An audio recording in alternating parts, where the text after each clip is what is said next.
ಮೋಟಗಾನಹಳ್ಳಿ ಗ್ರಾಮ ಪಂಚಾಯಿತಿ ಕಚೇರಿಯಲ್ಲಿ 78ನೇ ಸ್ವಾತಂತ್ರ್ಯ ದಿನಾಚರಣೆ.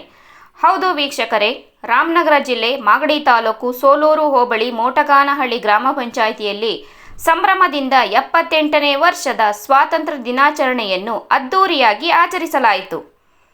ಮೋಟಗಾನಹಳ್ಳಿ ಗ್ರಾಮ ಪಂಚಾಯಿತಿ ಅಧ್ಯಕ್ಷರಾದ ಎಂ.ಆರ್. ಶಿವಕುಮಾರ್ ಧ್ವಜಾರೋಹಣ ನೆರವೇರಿಸಿದರು.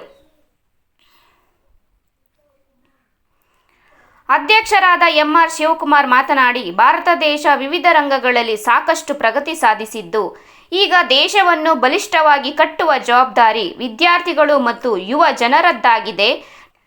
ಭಾರತದ ಸ್ವಾತಂತ್ರ್ಯ ಹೋರಾಟಕ್ಕೆ ಇತಿಹಾಸದಲ್ಲಿ ವಿಶಿಷ್ಟ ಸ್ಥಾನವಿದೆ. ಎಲ್ಲ ಸದಸ್ಯರ ಸಹಕಾರ ಮತ್ತು ಸಿಬ್ಬಂದಿಗಳ ಸಹಕಾರದಿಂದ ನಮ್ಮ ಪಂಚಾಯಿತಿಯನ್ನು ಮಾದರಿ ಪಂಚಾಯಿತಿಯಾಗಿ ಮಾಡೋಣ ಎಂದರು.